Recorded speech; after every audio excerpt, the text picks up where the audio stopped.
Olá, muito boa noite. Seja muito bem-vindo a mais uma live do Grupo da Paz neste mês de setembro. 36 anos do Grupo da Paz, 36 anos de trabalhos, muita realização dentro da doutrina espírita. E nesta noite, né, já vamos trazer a nossa convidada que vai estar junto com a gente em instantes, né? A palestra A Visão Espírita da Parábola dos Talentos. E com muita honra, muito prazer, a gente vai trazer Ercília Zilli, ela que é presidente da ABRAP, Associação Brasileira de Psicólogos Espíritas. Ercília, vamos dividir aqui um pouquinho. Boa noite, seja bem-vinda, Ercília. Boa noite, Damião. Boa noite a todos. Muito obrigada. Estou muito feliz de participar de uma tarefa desse grupo. Igualmente, felicidade nossa, Ercília. Obrigado por estarmos juntos, né? Você vê esses meses de atividade. As atividades agora sim, né, Ercília? A gente antes estava fazendo as palestras, tudo no centro, tudo. Agora é de forma virtual, né? Cada um na sua casa, para que a gente possa levar. Agora, é importante isso, né, Ercília? Levando a mensagem, né, de Jesus nos lares para todo mundo, né, Ercília? Então, Damião, eu acho que uma que nos obriga a um aprendizado constante, a outra que nos conecta com muita gente de outros lugares que não estariam presentes, que a gente não teria contato. Então, para mim, está sendo uma experiência desafiadora, porque cada hora é um aplicativo, né? Mas estou aprendendo. E a outra coisa, de repente, você vê o seu do Amazonas e o outro do Rio Grande do Sul. Então, tá sendo muito legal. A própria experiência da ABRAP, que, em função da pandemia, de tudo que aconteceu e ainda está acontecendo, nós tivemos que criar uma ABRAP virtual. E está acontecendo, está dando para trabalhar, está dando para atender, fazer as nossas supervisões, dar os nossos cursos. Então, eu acho assim, e interligar as ABRAPs. Então, eu acho que está também acontecendo isso, né? A possibilidade da gente ter outros contatos, outros formatos, outras conexões e ampliar, né? Porque o objetivo é ampliar. Eu digo que o bacana vai ser o dia. Eu falava isso nas palestras, né? Que um dia a gente não vai precisar ficar presente. Basta pensar e nós estaremos localizados num determinado lugar, espaço-tempo, né? Ainda não chegamos lá, mas vamos chegar. Estamos caminhando, né, Ercília? Deixa eu já trazer aqui, já algumas pessoas já estão chegando para cumprimentar a Ercília. Vamos lá trazer então. Olha aí, a Ana Carla Botelho, boa noite, Damião, boa noite, amigos. Obrigado, obrigado. Quem também está chegando por aqui, vamos trazendo aqui, as pessoas já estão. O pessoal já vai chegando, né, Ercília? O gostoso é isso, né? Já está chegando. Cadê o Júlio Durante? Já, o Júlio Durante, boa noite a todos. Boa noite, Júlio, obrigado por estarmos juntos aqui. Quem mais aqui? Ana Carla Botelho, boa noite a todos. Quem mais está chegando por aqui? Parará, parará. Luiz Antônio Luquezzi, boa noite, irmãos. Boa noite, Luiz Antônio. Bem-vindo a mais uma live do Grupo da Paz aqui. Daqui a pouquinho a Ercília. Adriana Doreto, Adriana, boa noite, gratidão. Muito obrigado a todos os amigos que estão chegando aqui junto com a gente nesta noite. É gostoso isso, né, Ercília? As pessoas vão chegando, a palestra começa daqui a instantes, aqui com a Ercília, falando da parábola, a visão espírita da parábola dos talentos. Quer ver, Ana, tem mais uma mensagem aqui, essa é para a Ercília mesmo, né? Vamos, cadê? Aqui. Ercília, sou psicóloga da ABRAP. Muito bom ouvi-la. Aí, Ana Carla Botelho, Ercília, tá vendo? Opa! Tudo bem? Ô, Ana, obrigada, viu? Obrigada por estar com a gente, obrigada por estar com a ABRAP. Um beijo para você, minha querida. Olha aí, bacana, as pessoas chegando. Eu vou fazer o seguinte: a gente tem 5 minutinhos, Ercília. Eu vou fazer, então, já a prece de abertura. para que às 7 em ponto a gente possa estar começando com a sua palestra. Então, deixa eu ver aqui que a gente tem tudo muito ajeitadinho.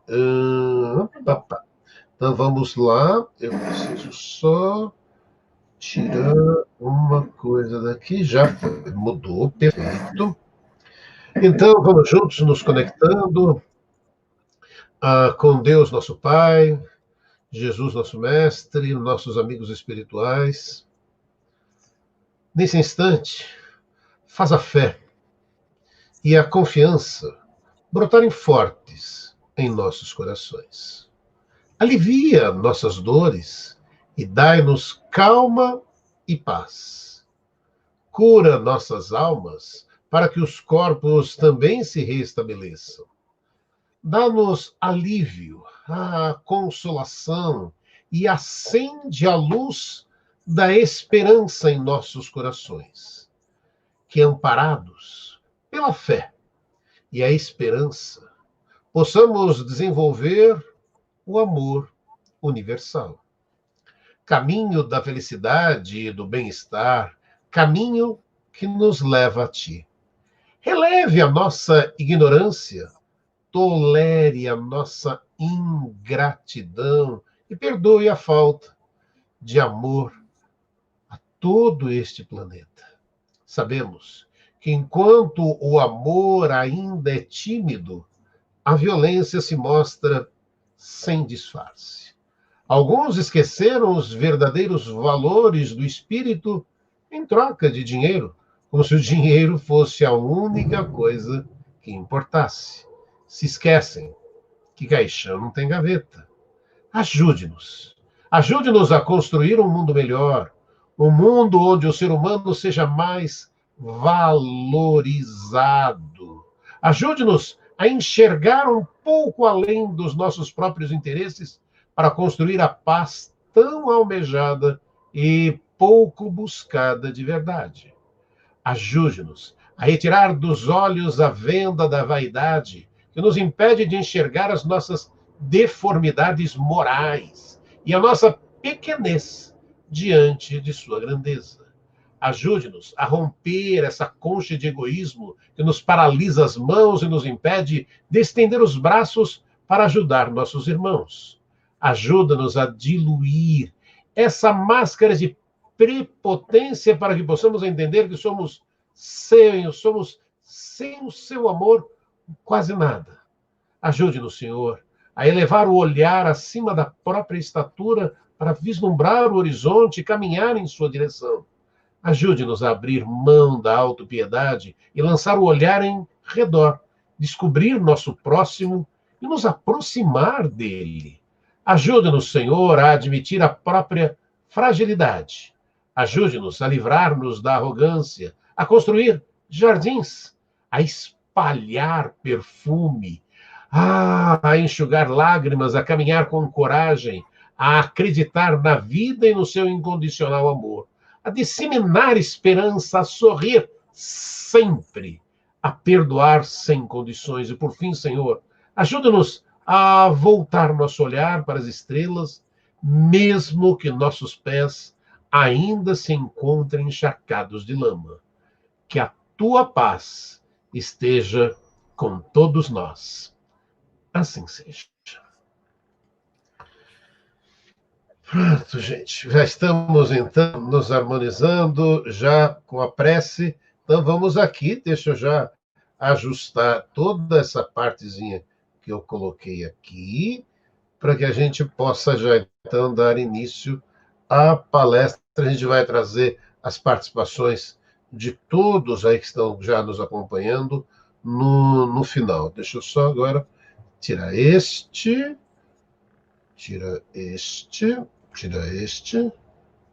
e tirar esse. Esse não saiu por quê? Porque aqui está saindo tudo. Voltou. Saindo daqui para poder ficar Ercília. Ercília, é com você, então. Boa palestra, obrigado, viu? Gratidão por estar junto com a gente. Eu que agradeço, Damião. Eu que agradeço muito o convite e muito feliz por participar deste evento do Grupo da Paz. Que bom que nós estamos juntos há tantos anos, trabalhando aí modestamente, mas juntos, firmes, na seara de Jesus. E hoje nós vamos falar sobre a visão espírita da parábola dos talentos. Ela está relatada na Bíblia, em Mateus, capítulo 25, entre os versículos 14 e 30. E é uma parábola muito interessante que nós vamos refletir, porque o que é talento? Vamos entender o que é talento, né? Mas antes de falar o que é talento, porque a gente imagina talento como um talento musical, alguma coisa assim. Mas aqui nós estamos falando de uma moeda, nós estamos falando de uma garantia, de uma espécie de financiamento. E parábola é uma linguagem simbólica. E de maneira geral, a linguagem simbólica, ela serve para sempre. Cada vez que nós trabalharmos com a parábola, portanto, com a linguagem simbólica de um determinado evento, de uma determinada situação, nós vamos reinterpretar este evento, esta situação, esta fala, ou este símbolo propriamente dito, de alguma forma e sempre de maneira mais atualizada com a nossa evolução do momento. Então, é isso que nós estamos fazendo hoje, pegando a linguagem simbólica de Jesus e trazendo para uma interpretação que tem pitadas de psicologia e tem também as questões da doutrina espírita. Então, vamos lá. Então, na verdade, a parábola é uma história que se conta. Não necessariamente ela aconteceu e aconteceu desta maneira, mas é uma história simbólica que Jesus usou para que nós pudéssemos, através dos tempos, conversar e tentar entender, em termos de vida, o que é esperado de cada um de nós. Então, ela começa dizendo assim: por isso, é também como um homem, porque isto é como um homem que partindo para fora da terra, ou seja, o Senhor ia se ausentar e chamou os seus servos e entregou-lhes os seus bens. Então, ele ia se ausentar, significa agora, neste momento, durante um período, eu não estarei aqui e vou entregar os meus bens para que vocês administrem. E chamou um e deu 5 talentos. A outro servo ele deu 2 talentos. E a outro servo ele deu 1 talento. E qual foi o critério que ele usou? O critério que o Senhor utilizou foi, ele deu a cada um segundo a sua capacidade. Então, aquele que recebeu 5 talentos teria capacidade para administrar melhor aquele valor, aquele bem, durante a ausência do Senhor.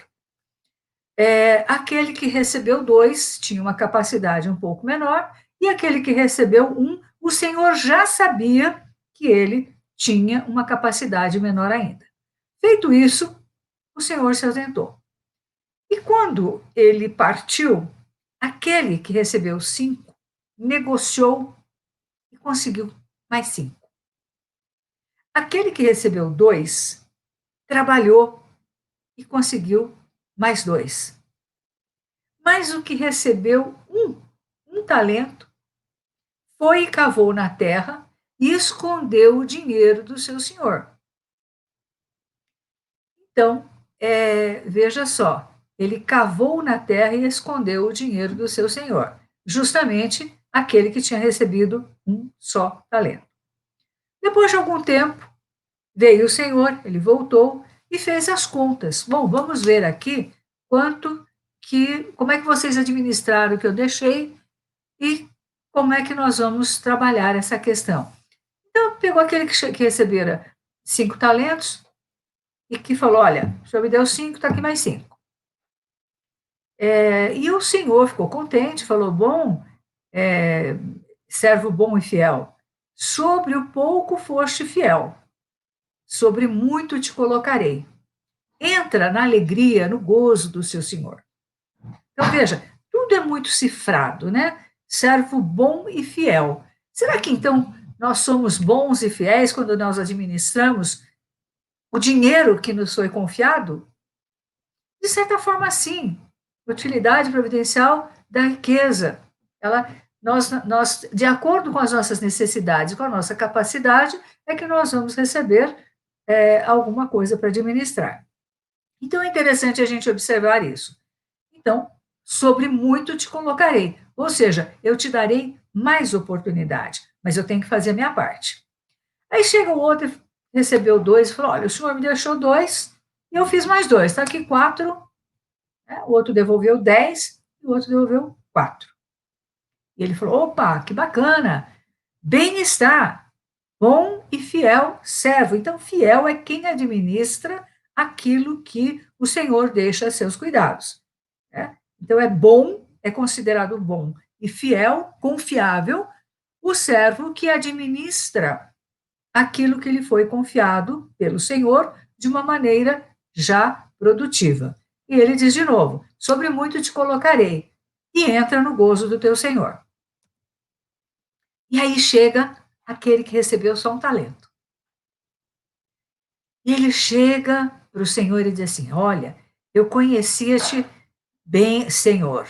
Eu sei que o Senhor é duro, que o Senhor ceifa onde não semeou e ajunta onde não espalhou.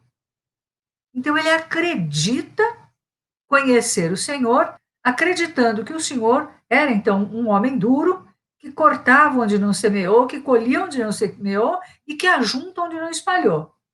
E, atemorizado, escondi na terra o teu talento. E aqui então está de volta. Aqui tens o que é teu. Então veja, ele acha que conhece. Esse texto é bíblico, então essas são as palavras. Atemorizado, quer dizer, com medo porque te conhecia, porque sabia que o Senhor é duro, sabia que o Senhor vai colher, quer colher onde não plantou. E ele não percebe que ao falar, eu conhecia o Senhor, fiquei com medo e escondi na terra o teu talento. Mas está aqui, ó, o que é teu. Ah, o Senhor respondeu: mau e negligente servo. Se você sabe que eu colho onde não semeei e ajunto onde não espalhei, você devia ter dado o meu dinheiro aos banqueiros e quando eu viesse, receberia o meu com juros. Então, é interessante a gente ouvir Jesus falando nessa linguagem, mas é importante para a gente entender nessa linguagem realmente, mas com uma outra visão. Né? E aí ele falou: tirai-lhe, pois, o talento e dá esse talento que ficou enterrado àquele que tem 10.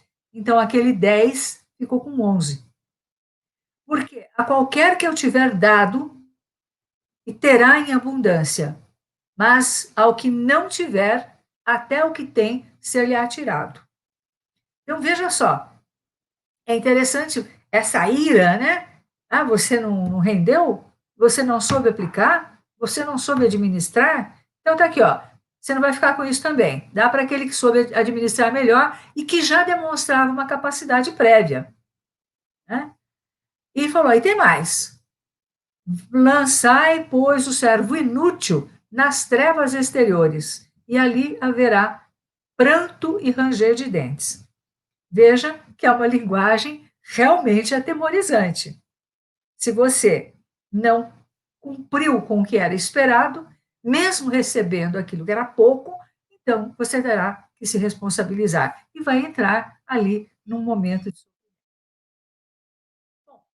Vamos começar a entender melhor. Quando ele diz assim, entregou-lhes, a parábola diz, entregou-lhes os bens. Então, de quem são os bens? Os bens são do Senhor.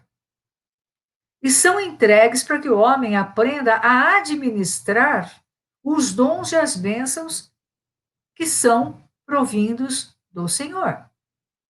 E o que ele coloca é muito interessante, porque, olha, eu vou deixar com você, mas é meu.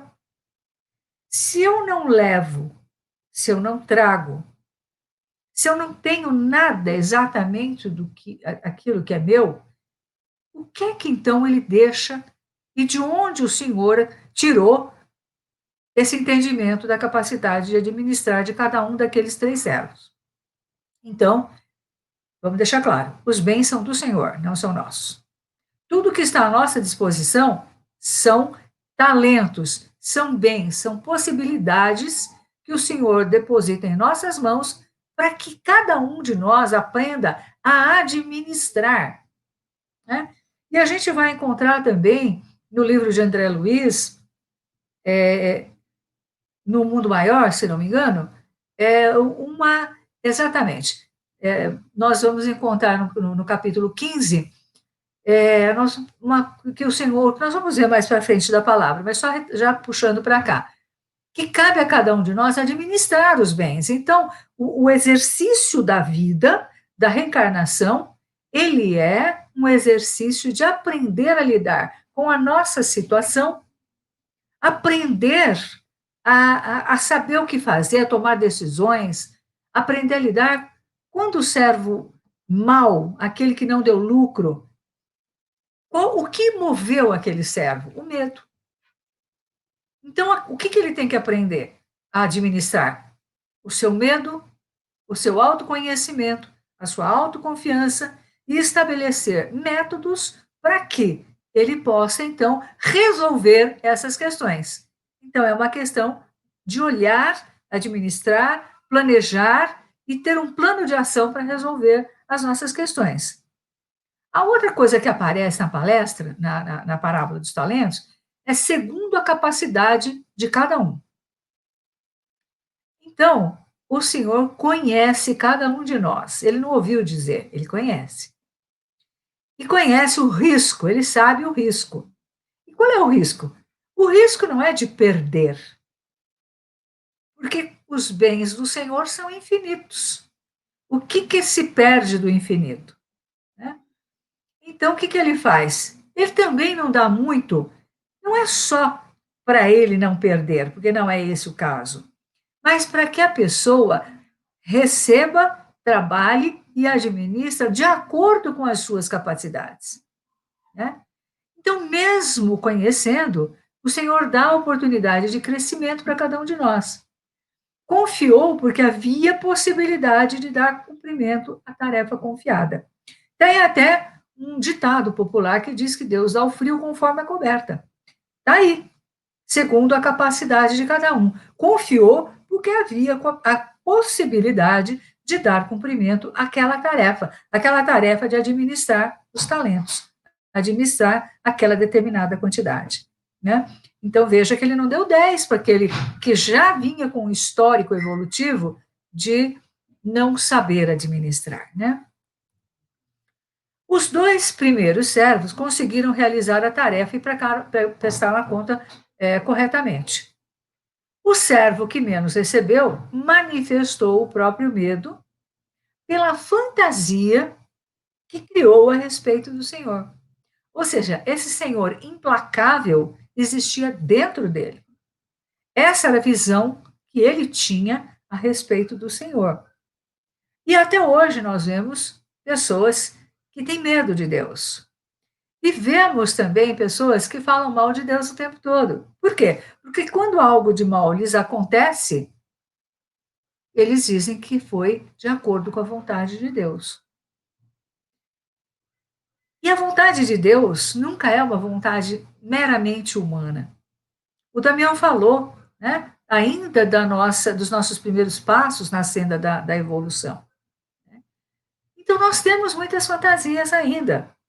Né? E o nosso medo nos impede de termos, aspas, 20 aspas, lucro reencarnatório. Né? De nós conseguirmos realizar aquilo que é esperado de nós. Né? Então, quando o Senhor coloca o talento na mão de cada um, esse risco não é dele, esse risco é de cada um de nós, de não darmos conta da tarefa, de não darmos conta daquilo que está designado no nosso projeto reencarnatório. Quando ele diz tira daquele que não deu resultado e passa para aquele servo que havia correspondido à sua expectativa, ele está falando de uma coisa, de responsabilidade e de cuidado. Aquele servo era responsável, cuidadoso e destemido. Ele confiou, por quê? Porque ele já estava num patamar de maior evolução, de maior responsabilidade e de maior condição de receber aquelas tarefas, né? Então, a gente vê que realmente muitas pessoas têm uma vida extremamente difícil, mas lidam com as coisas com uma certa serenidade. E entendem a vida como uma oportunidade, como não como algo para nos punir, mas como um degrau, como algo para nos levar a aprender mais, como uma charada, como algo que é um desafio à nossa capacidade, à nossa inteligência, ainda que neste momento de evolução. Quando fala de trevas externas, e nós entendemos trevas externas como condenação, quando a gente entende como punição, isso não é coerente com o bem incomensurável, com a perfeição, com a inteligência suprema. Foi aí que nós dissemos que quando algo acontece, né, dessa natureza, e a gente atribui, olha, é porque eu sei que o senhor é bravo, então eu não corri risco, eu não ousei fazer alguma coisa, eu não saí da minha área de conforto, eu deixei que o medo me dominasse. Né? E veja só, se eu entendo que Deus me pune, isso não é coerente. Né? E se nós nos lembrarmos da pergunta número 1 do Livro dos Espíritos, o que é Deus, e vemos a resposta que Kardec recebe, que Deus é a inteligência suprema e causa primária de todas as coisas, primária primeira, né? Causa básica de tudo, nós temos ali inteligência suprema. Né? E aí nós podemos imaginar que a inteligência suprema não consegue uma coisa: fazer, ter como consequência coisas, pessoas, atos que não sejam inteligentes. Né? Então, não é coerente entender como punição quando algo de ruim, quando algo de grande desafio, de grande sofrimento nos acomete. Por quê? Porque nós projetamos esse mal em Deus. Nós estamos, na verdade, na frente de uma determinada prova. Prova é diferente de condenação. Prova é para a gente passar de ano. Prova é para a gente dar um passo além. Né? Então, punição não combina com inteligência suprema. Porque como é que a inteligência suprema cria seres simples e ignorantes e depois vem cobrar um resultado? Né? Então, quando a gente fala em inteligência suprema, Deus não tem condição de errar, porque a inteligência suprema não tem como cometer erros, não tem como criar imperfeito. Então, se ele não tem como criar errado, imperfeito, refazer o serviço, né, nós não podemos imaginar Deus chegando para o Damião e falando assim: puxa, não gostei do resultado, deixa eu refazer. Né? Então, quando nós falamos dessa condição, nós estamos prontos. E simples e ignorante significa sem conhecimentos aflorados. Né? Então, quando nós falamos sem os conhecimentos aflorados, mas nós somos deuses, temos todos os talentos dentro de nós. E temos provas existenciais, provas reencarnatórias compatíveis com as nossas necessidades e possibilidades. Né? Então, quando a gente fala Deus que é bondoso, misericordioso, não combina eu achar que ele me pune. Então, esse entendimento que a gente vem carregando através das encarnações sucessivas, através de alguns conceitos religiosos, o que é que nós temos? Nós temos o equívoco, aquela ignorância, justamente, aquela falta de conhecimento, a falta de reflexão a respeito do que é Deus. Né? Então, é bacana a gente começar a pensar em problemas de autoestima, certas dificuldades que nós temos, porque a gente esquece de quem nós somos filhos. Né? E nós somos filhos da inteligência suprema, da causa primária de todas as coisas. Então, ou eu me considero um fracasso, uma pessoa condenada, culpada, e vou arrastar isso, porque grava no nosso inconsciente e vai de existência para existência. Então, problemas de autoestima, problemas de depressão, problemas de graves, diversos, eles acompanham, muitas vezes, as pessoas durante muitos séculos. Por quê? Porque nós ainda não paramos para ver o que é Deus. E essa é uma questão bacana quando a gente estuda a doutrina espírita, né? E ao pensar numa inteligência suprema, eu estou pensando que a inteligência suprema contém em si a justiça, a bondade, o amor, a misericórdia. Por quê? Porque é inteligente, o amor é inteligente, a misericórdia faz parte da inteligência, porque tudo tem uma questão de conquistas pessoais, conquistas amorosas, conquistas de empatia, conquistas de dar o passo todos os dias, né? E aí ele diz assim, a parábola diz, ausentou-se para longe, o Senhor ausentou-se. Então deixou o homem entregue ao seu livre arbítrio. E também a necessidade de aprender a administrar os dons que Deus dá a cada um. Então, quando ele se ausenta, ele não foi embora, ele não deixou de existir. Ele está fora daquilo que compete ao homem desenvolver, tirar de dentro. Por quê? Porque ele já está pleno de todas as potencialidades divinas. Então, quando fala ausentou-se, é uma maneira de dizer: olha, isso aqui agora é com você. Eu fiz você, eu deixei você pleno de talentos e possibilidades, mas agora você vai ter que crescer. Né? Você vai ter que crescer como uma pessoa que chegou num momento em que vai precisar desmamar, vai precisar buscar as coisas, a ser responsável pela própria vida. Então, quando a gente está num processo terapêutico, por exemplo, vem muitas vezes, vamos imaginar lá uma pessoa com 40 anos, e diz assim: olha, eu sou assim porque minha mãe me criou dessa maneira, porque meu pai fez tal coisa, ou seja, eu ainda estou buscando um culpado. Essa ausência é mais ou menos dessa forma, né? É hora de eu olhar para mim e falar: poxa, mas até quando eu vou.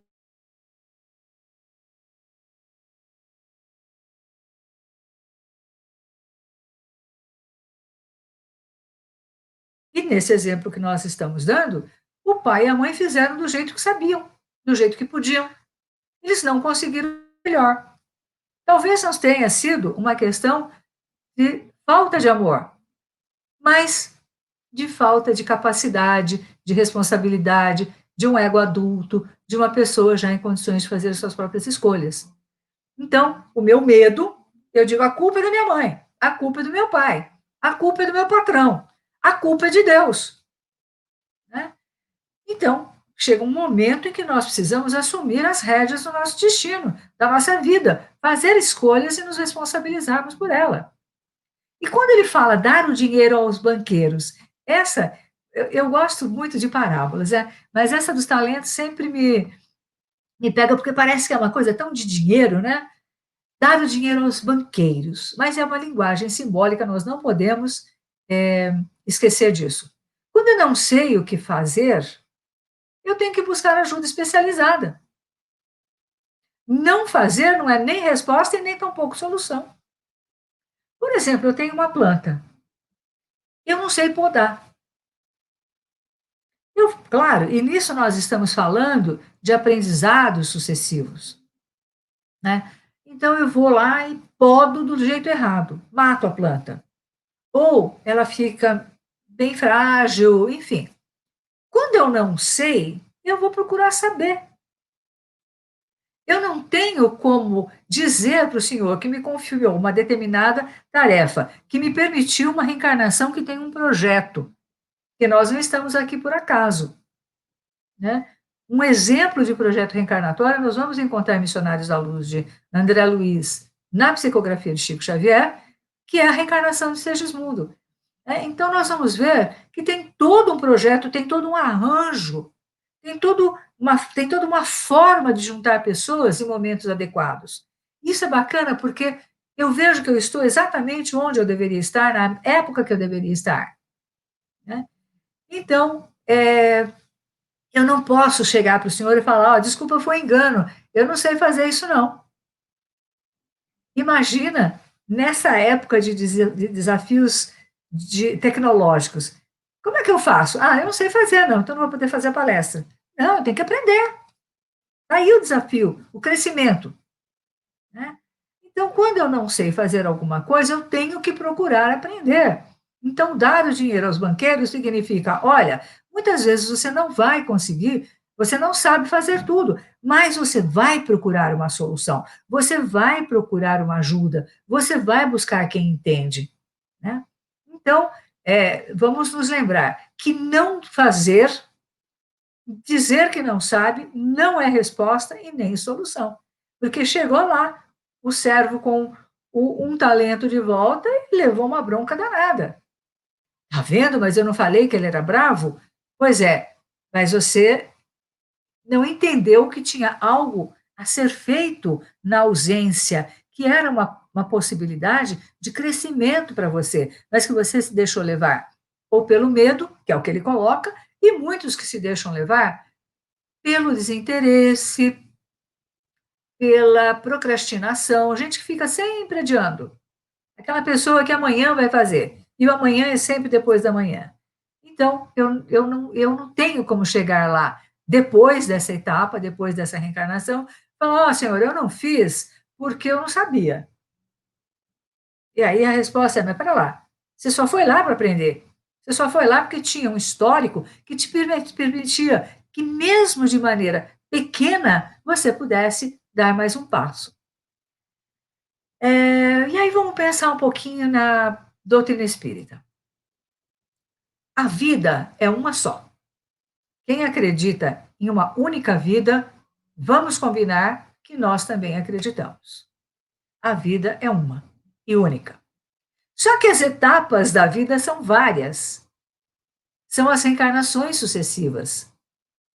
Mas a vida é uma. Né? Eu posso ter mudado de roupagem, eu posso ter mudado de sexo, eu posso ter sido mais rica, mais pobre, eu posso tudo. Por quê? Porque esse é o meu ponto máximo de evolução. O ponto máximo de evolução de cada um de nós é como nós estamos hoje. Se eu sou boa, se eu sou ruim, se eu olho para mim e percebo sentimentos negativos, raiva, inveja, vontade de ficar descascando em cima das outras pessoas, essa sou eu. Né? Então, eu tenho que me trabalhar nas várias etapas de uma vida única, porque é o espírito que tem essa vida única, eu vou, conforme as encarnações, aprendendo um tanto. Né? Porém, nós temos, através também das encarnações sucessivas, um eixo de aprendizado.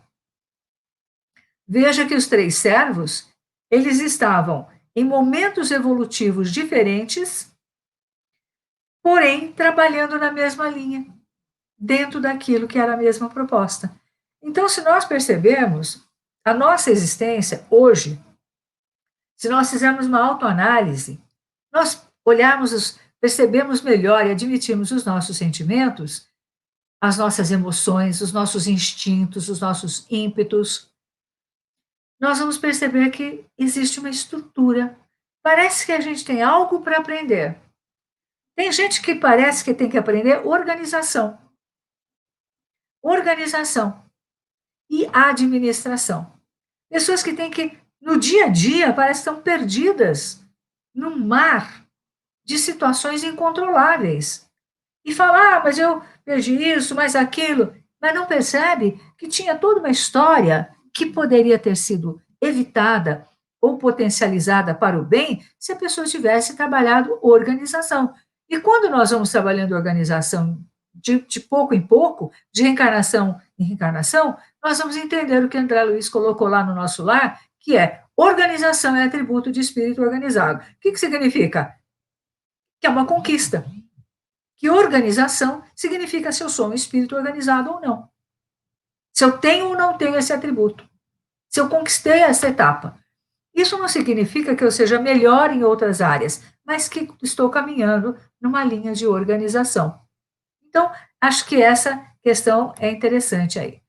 Então, o projeto reencarnatório, todos nós estamos aqui em função de um projeto reencarnatório que foi aprovado. Né? Algo que foi discutido, e de novo vai lá em Missionários à Luz e vê que Alexandre, André Luiz, que eles estão ali andando com mapas cromossômicos, quer dizer, como é que vai funcionar o sangue, como é que vai funcionar a parte genética, como é que esse corpo vai ser construído. Né? Então, eu acho que esse projeto nos leva a refletir que projeto contrapõe-se a acaso. Nada do que acontece na nossa vida é por acaso. É eterno, vai até o fim? Não sei. Mas que projeto significa o oposto de acaso. Né? E projeto envolve planejamento, envolve avaliação de uma série de questões. Então, a reencarnação de cada um de nós vamos lembrar do Segismundo em Missionários da Luz, que ele era um espírito que já tinha, na reencarnação anterior, assassinado aquele que futuramente seria seu pai, e ele tem toda ajuda. Então, um projeto reencarnatório, ele recebe serviços intercessórios, como diz lá o André Luiz, ele recebe serviços intercessórios para poder organizar melhor a sua reencarnação. Por quê? Porque as necessidades são muitas. E as possibilidades, elas são bem menores. Né? Então, e pensa que neste grau de evolução ainda pequeno em que nós nos encontramos, nós já participamos da discussão do nosso projeto. E com certeza eu fico imaginando, né? Põe mais isso aqui que eu resolvo, e põe mais aquilo lá, e me faz encontrar aquele que eu detestei na vida anterior, para eu poder perdoar. E o que os benfeitores falam? Menos. Você não vai dar conta de tudo isso.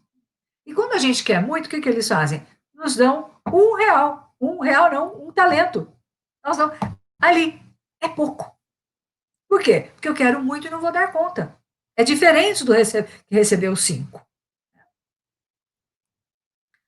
E aí, nós vamos ver justamente em Missionários à Luz, no episódio que eu já estava contando, da reencarnação do Segismundo, é uma colocação importante, que é todo o plano traçado na esfera superior, portanto, na espiritualidade, tem por objetivos fundamentais o bem e a ascensão. E toda alma que reencarna no círculo da crosta, ainda aquela que se encontra em condições aparentemente desesperadoras, tem recursos para melhorar sempre. Ou seja, o frio de acordo com a coberta. E nós estamos providos, nós estamos, se Deus dá a necessidade de um lado, ele dá o suprimento. Ele nunca nos deixaria desamparados. Ele nunca nos deixaria numa condição que comprometesse, que pudesse levar a um equívoco de entendimento, de compreensão do que é Deus. Então, uma coisa é a prova, a outra é eu não entender a regra do jogo e sempre me vitimizar, sempre deixar para depois, para a próxima reencarnação. E com isso, o que vai acontecendo? Nós vamos nos distanciando daquele grupo de reencarnação, de crescimento conjunto, né? Deixando de aparar aquelas arestas e desenvolver uma série de talentos, de possibilidades. Por quê? Porque não fazemos a lição de casa, porque não entendemos. E se eu não entender o que é Deus, eu não sei quem eu sou. Eu sou a filha dele. Eu sou um reflexo dele. E o reflexo do Sol tem em si as mesmas propriedades do Sol. Claro que o Sol em si, né, lá, nós não teríamos condições de ser aquele Sol, mas nós somos um raio que tem as mesmas propriedades. Então, quando o raio de Sol chega em nós, ele ativa toda a natureza, ele ativa todo o nosso corpo, ele faz funcionar as coisas de uma maneira melhor, desde que ele seja no ponto certo. Aquela coisa daquele Sol, a gente não chegou lá, mas nós temos as mesmas propriedades que ele. Então, se estamos aqui, se estamos neste momento reencarnados no planeta Terra, mesmo naquelas situações de muito sofrimento, de muito desespero, nós temos o suprimento, nós temos os recursos para melhorar. Senão, não teríamos encarnado. Senão, se tivéssemos vindo sem o suprimento, nós estaríamos falando mal de Deus. Porque, como Deus, como inteligência suprema, ele teria nos colocado numa situação sem saída. Então, é bom para a gente pensar: está difícil? Tem recurso. Vamos parar para pensar. Destino e projeto reencarnatório. Como nós estávamos dizendo, não existe reencarnação sem projeto. A espiritualidade não trabalha de maneira desorganizada. Organização é atributo de espírito organizado. Então, não existe improviso, não existe acaso, existe projeto, organização, tudo para dar certo. Dar certo não é ser maravilhoso, dar certo não é ser rico, dar certo é conseguir dar conta daquilo que nos foi confiado, né? E aí, nós temos ainda uma outra colocação, que é: o destino é a soma dos nossos próprios atos. E esses atos, a soma desses atos, é que vão dar o resultado. Se eu planto uma coisa, eu vou colher esta coisa. Então, o destino, quer dizer, aquilo que nós viemos fazer aqui, é porque nós precisamos. É o resultado dos nossos atos que nos aponta aquilo que nós temos que viver. Então, nós devemos a nós mesmos todas as situações que acontecem conosco. Porque a gente recolhe da vida exatamente o que nós damos de nós. E aí, eu gosto muito de um poeta, final de 1900, de 1800 e pouco, começo de 1900, o Rainer Maria Rilke, mais conhecido, que diz assim: o destino não vem do exterior para o homem, ele emerge do próprio homem. E esse escritor, esse poeta, tem um livro muito interessante que se chama Cartas a um Jovem Poeta. Então, ele recebe cartas de um jovem poeta, ele vai orientando, ele vai refletindo, vai discutindo as questões com esse jovem poeta, que também tem muita dificuldade, muitas vezes, de lidar com as suas próprias reflexões. E o Rilke, um dia, ele diz assim, numa das cartas: esforce-se por amar as suas dúvidas, como se elas fossem um quarto escuro ou um livro escrito em idioma estrangeiro. Então, tem a ver com destino, né? Aquilo que está à nossa frente, que nós não entendemos, ame isso, porque essa é a possibilidade de crescimento. Ame como se esse livro fosse um livro escrito em idioma estrangeiro, mas procure entender aquele idioma, procure aprender o que está escrito ali, porque o destino não vem do exterior para o homem, ele emerge do próprio homem. Mais adiante, nós temos o berço de agora, o presente renascimento, não só é um reflexo de uma determinada rota de aprendizado, como é um forte sinalizador do que está projetado para o atual. Então, veja, o berço de agora, né? Quer dizer, esta existência, ela está não só mostrando que nós estamos aprendendo num determinado caminho, existência após existência, mas também sinaliza o que é que nós estamos fazendo aqui. E aqui nós temos uma série de imagens que justamente falam da reencarnação de Segismundo. Então, essa imagem desse ruivo e atrás o de bigodinho, então são Alexandre e André Luiz.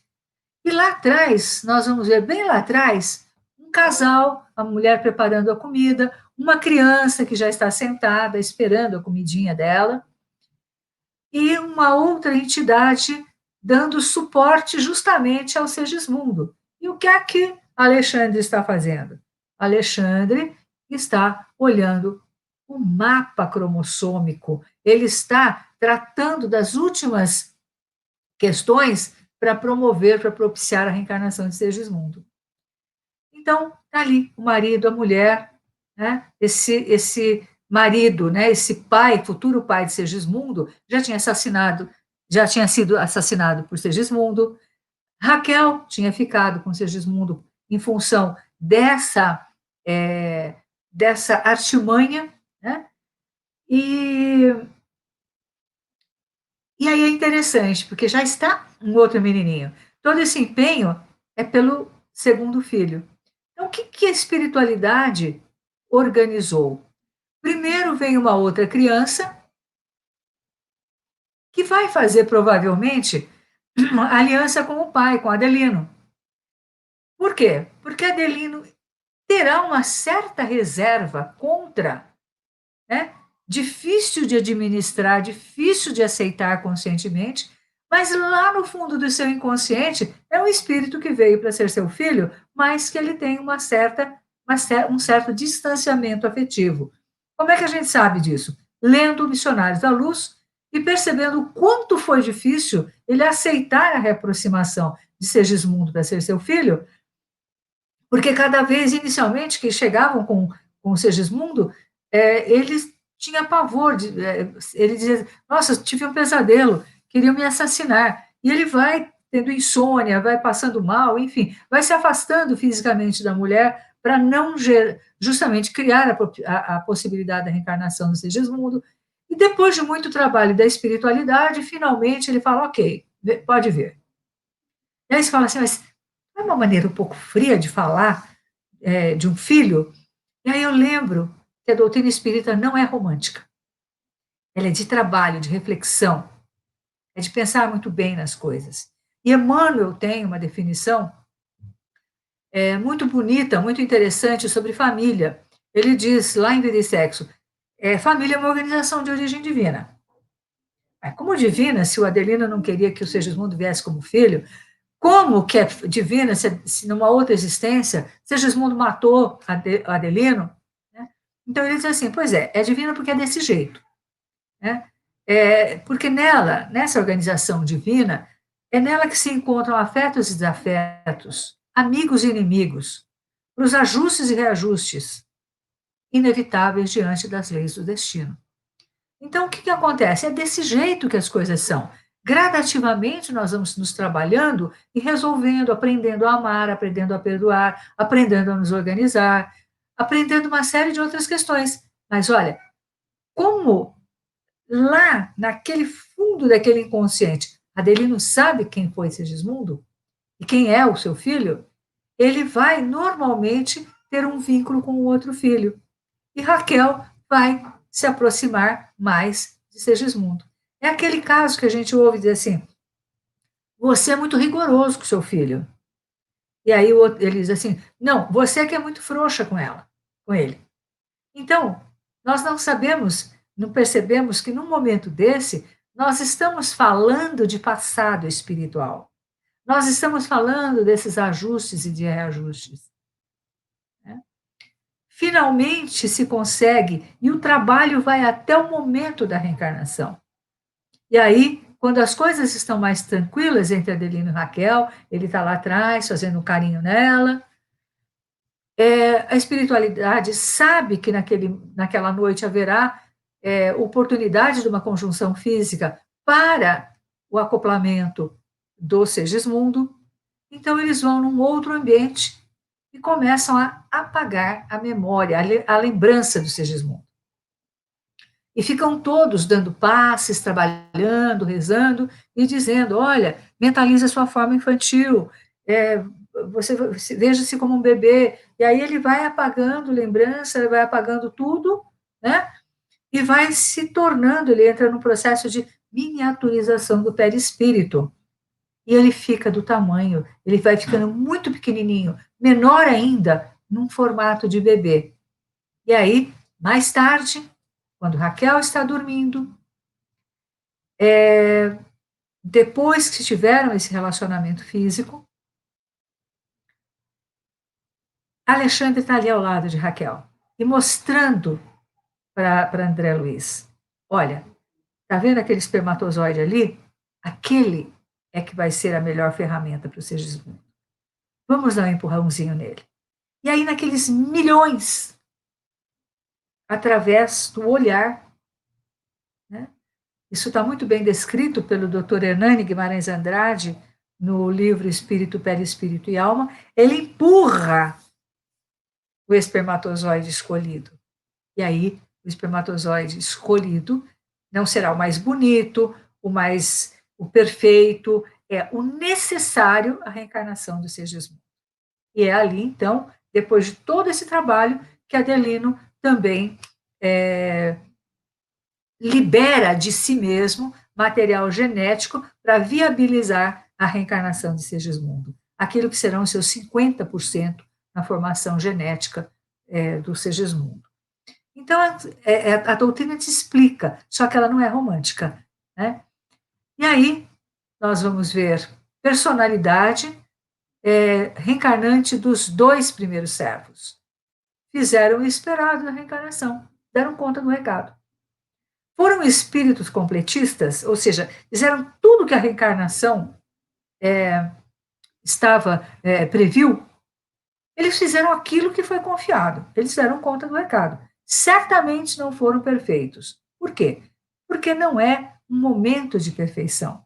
Não é esperado que hoje sejamos anjos.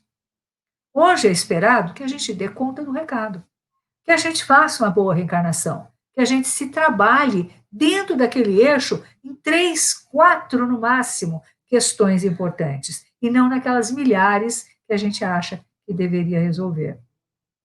E o terceiro servo parou, repetiu o medo, não assumiu a responsabilidade.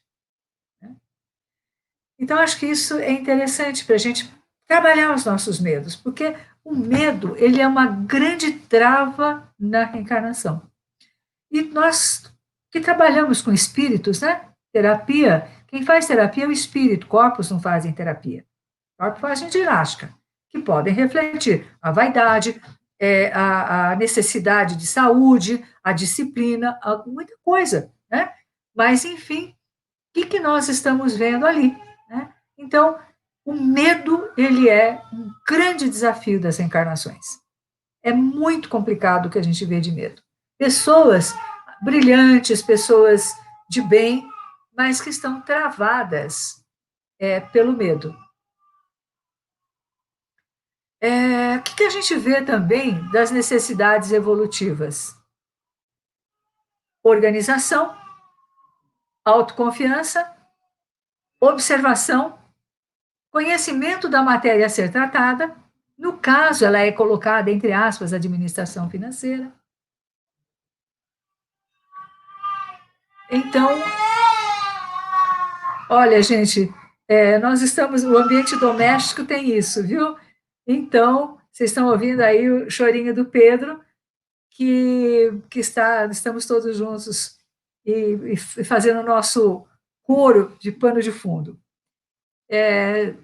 Aquelas coisas que a gente falou, né? As maravilhas do mundo tecnológico, mas também de demonstrar um pouquinho do que acontece na realidade, né? Então, necessidades evolutivas apontadas, né? Organização, autoconfiança, observação, quer dizer, que senhor é esse que eu observo, que eu acho que ele é ruim, que eu acho que ele é bravo, que me causa medo. Quando eu faço isso e projeto mal nele, eu não sei quem eu sou. Eu não sei que eu sou a filha do Criador. Eu não sei que eu sou consequência da inteligência suprema. E vou me enchendo de problemas de autoestima. Né?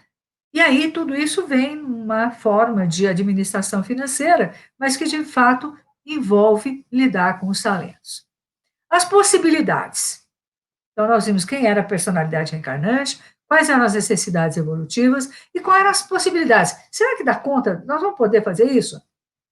O Senhor já conhecia a capacidade de cada um e por isso evitou desperdício. Ele foi justo. Ele não deu o frio maior do que a coberta.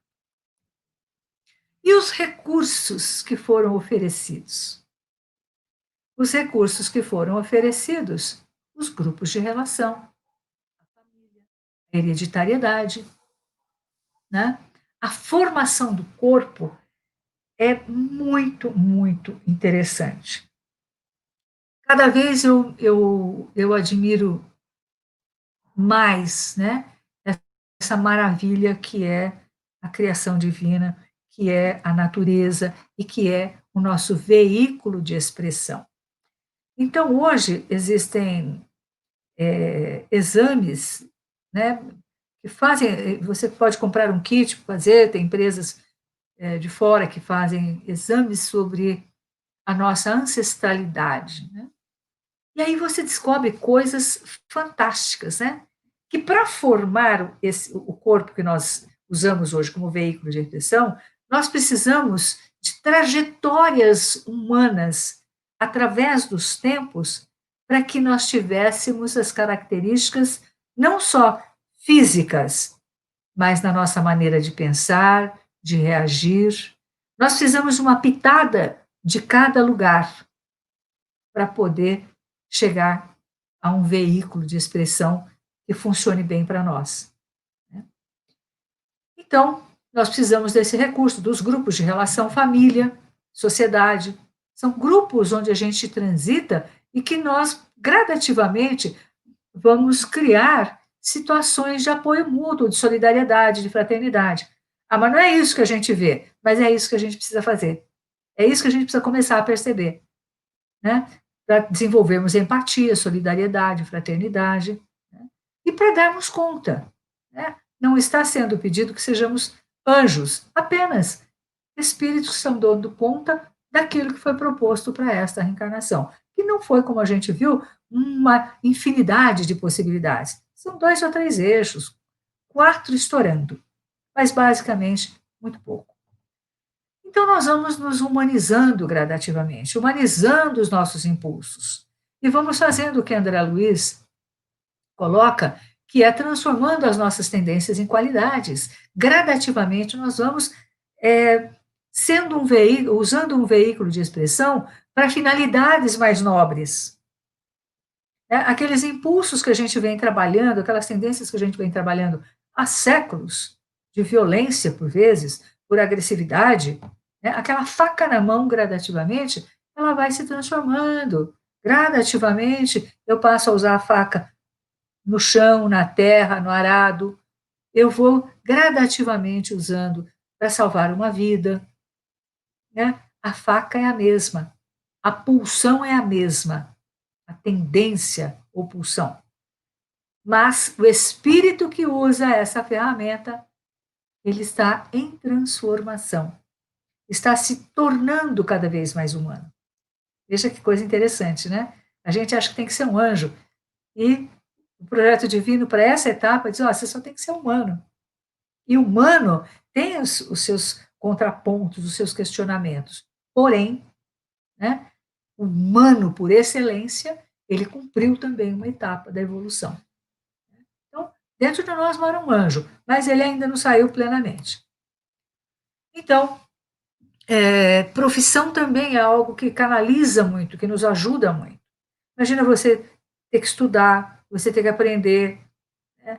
A profissão, de fato, é algo que deveria nos tornar mais humildes, porque a nossa formação mostra aquilo que a gente não sabia. E quanto mais a gente estuda e trabalha, mais a gente sabe que tem que aprender a trabalhar. Né?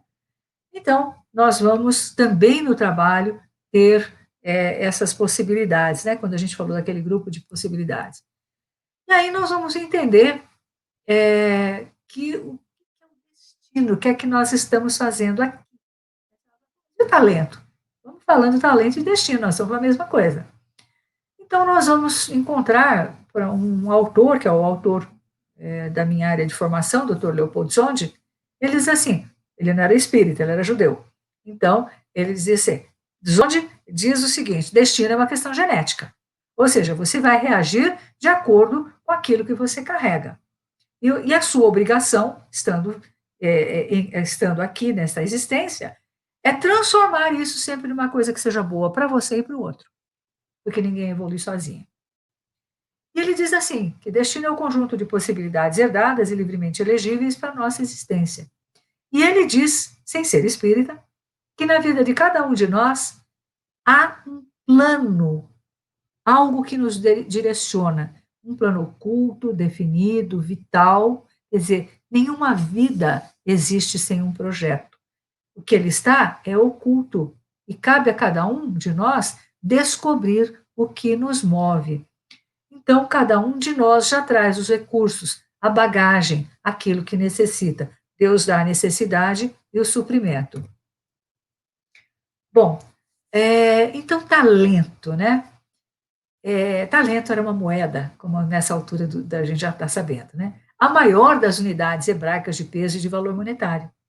Então, não era um trocadinho, uma moedinha, porque parece que é um troquinho, né? Para você eu vou dar 5, para você eu vou dar 2, para você eu vou dar só 1.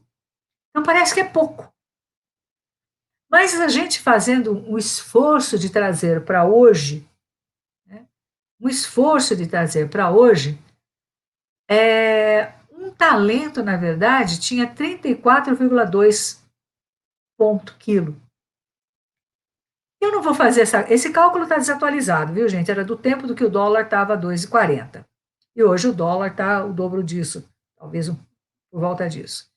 Então, se eu falar em termos de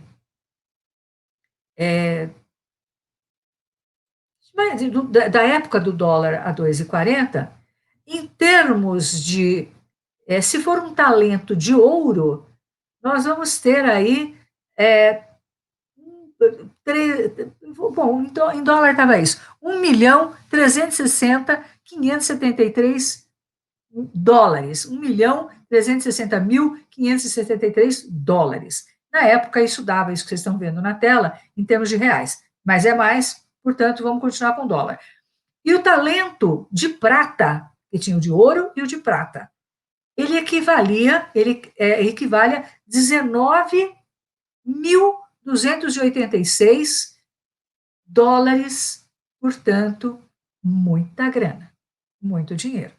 Por que Jesus foi inventar isso? Para a gente poder fazer as contas hoje. E aí, então, o que acontece? Quando a gente fala que recebeu pouco, esse talento é muita coisa. Ele é mais do que suficiente para a gente dar conta da existência.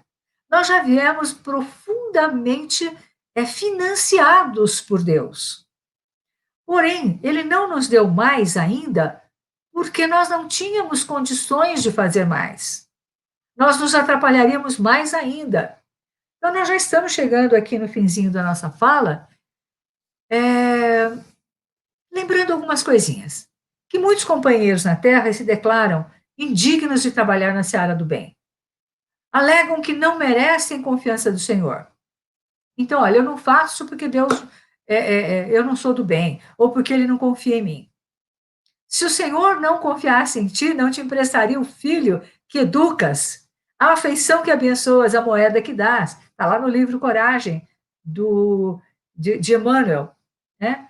Então, veja que coisa. Se o Senhor não confiasse em você, não te emprestaria, lembra lá do começo, que todos os bens são de Deus e que Ele apenas nos deposita, confiando que nós vamos dar conta, pelo menos daquele pouco, daquele tanto. E aí Ele nos empresta espíritos que vêm sob a forma de filhos para que a gente eduque, para que a gente se desenvolva afetivamente, para que a gente se desenvolva amorosamente. Né? Por exemplo, isso, para que você, quando você faz um gesto de doar alguma coisa. Então, nós vamos chegando aqui, né, dentro dessa linguagem que a parábola permite, né, ela poderia ser vista também de outras formas. Mas a encarnação é para dar lucro, é para dar resultado, é para atingir metas. Tanto o investimento da espiritualidade precisa que a gente saia daqui melhorado, porque esse é o lucro. Porque ele se investiu na vida de cada filho. Jesus, quando fala de Deus, ele ensina a falar como pai. Ou seja, dá a cada um os recursos necessários para o aprendizado e sucesso encarnatório. O problema é que a gente fala, Pai Nosso que estás no céu, e eu que não estou no céu. Eu preciso entender onde é que ele está. Céu é onde Deus está. E se ele estiver aqui hoje, aqui é o céu. Mas eu preciso me conectar. Eu preciso entender que eu sou filha. Eu preciso entender que eu sou filho. Eu preciso, cada vez que eu falo de pai, pai e mãe, eu estou falando do Criador da inteligência suprema. As outras relações são importantes, porque, veja, ele nos confia muita coisa importante, nos confia uma família, nos confia o desenvolvimento afetivo, né, que nós temos que usar, transitar. Então, quando eu falar de Deus como Pai, eu preciso me relacionar como filha dele. Eu não posso ficar falando o tempo todo que ele é meu pai e não me comportar como filha dele. Então, eu preciso descobrir esta divindade, este talento, esta dotação, este investimento, este muito que parece pouco, porque a parábola não deixa evidentemente claro que isso um dia ia ser visto de uma forma financeira, né? E portanto, que a gente ia fazer as contas, né? Então, ele investiu muito em nós. E fechando isso, naquele livro que eu citei, No Mundo Maior, no capítulo 15, Apelo Cristão, André Luiz, na psicografia de Chico Xavier, ele diz assim: o Supremo Senhor não se compraz, não se satisfaz em possuir filhos miseráveis e infelizes na criação. Para de falar que se você sofre é porque Deus quer que você sofra. Você sofre porque não percebeu ainda quem é e não aprendeu a se conectar com aqueles que já despertaram para a realidade de serem filhos de Deus. E que, portanto, estão empenhados em se tornarem cada vez melhores, trabalhando no afloramento das potencialidades divinas de que todos somos dotados. Lembra, Deus não refaz serviço. Se ele te fez, você está pronto. Agora é com você, é com cada um de nós. Ele espalha bênçãos e dons, riquezas e facilidades eternas a mancheias. Não é de pouquinho, não, é muito. Esperando apenas que cada um de nós se disponha a reger com sabedoria o patrimônio próprio. Então, esperando apenas que cada um de nós se disponha a reger com sabedoria um patrimônio que já é nosso, porque ele nos deu. Então, toda vez que a vida ficar difícil, pensa que Deus dá a necessidade e o suprimento. E que somos nós que construímos o nosso destino. Portanto, hoje eu estou construindo o meu destino de amanhã, da próxima reencarnação. Eu já estou trabalhando no eixo daquilo que eu tenho que aprender.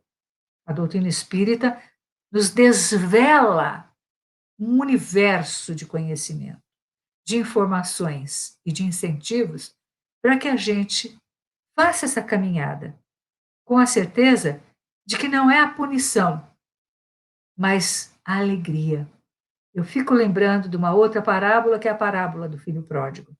Quando aquele filho, depois de tanto sofrimento, de tanto equívoco, de tanto desencontro, quando ele resolve voltar para a casa do pai, o pai não espera sentado que ele chegue, mas corre ao encontro desse filho, o filho pródigo, e se emociona e o abraça. Ele vai ao encontro do filho. E quando o filho que nunca saiu pergunta: mas o senhor nunca fez isso para mim? O senhor nunca matou a ovelha para mim, agora está matando o boi para ele? E ele diz assim, vai me recepcionar, linguagem simbólica. E ele disse assim: meu filho estava perdido e foi encontrado. É justo que eu comemore. Então, veja, cada conquista nossa, o Senhor comemora. porque Ele é o nosso Pai, mãe, aquele que nos criou de si próprio, perfeitos potencialmente, mas criando responsabilidade pelo afloramento e pela administração desse patrimônio que já é nosso. Fiquem com Deus e muito obrigada pela oportunidade. Vamos agora conversar um pouquinho. Vamos sim, Cília, vamos conversar um pouquinho, trazendo aqui as pessoas que estão acompanhando. A tua amiga aqui está acompanhando você aí, ó, lá da casa dela, acompanhando você aí, ó. Agora voltei.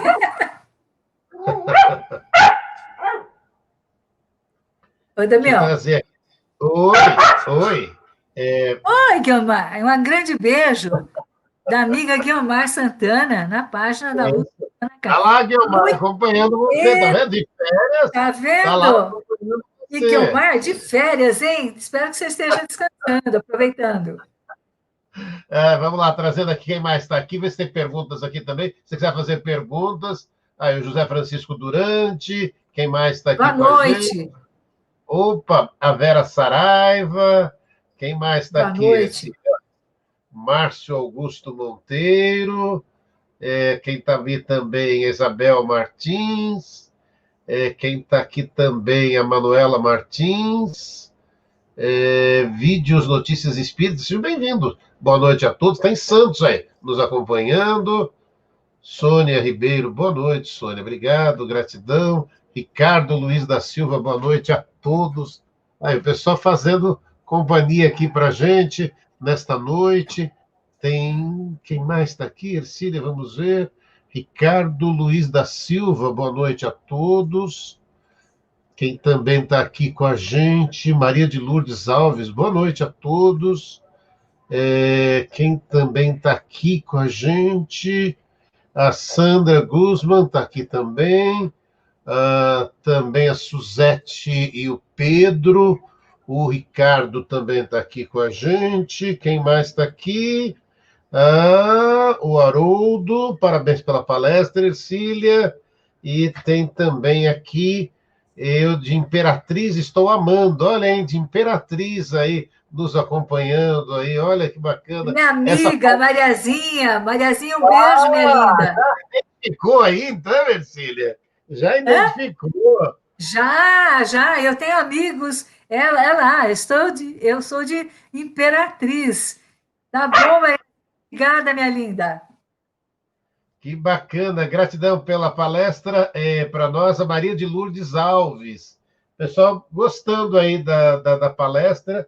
Ercília, gratidão, agradecendo muito a você por essa oportunidade, né, de a gente estar juntos nessa noite, tendo essa oportunidade, né, de refletir um pouco das palavras de Jesus, baseado na doutrina espírita. Gratidão, viu, Ercília? Eu que agradeço muito. É muito bom. Olha, Carla Botelho. Obrigada, querida. Beijo, viu? Beijão para vocês. Ana Carla, da BRAP. É.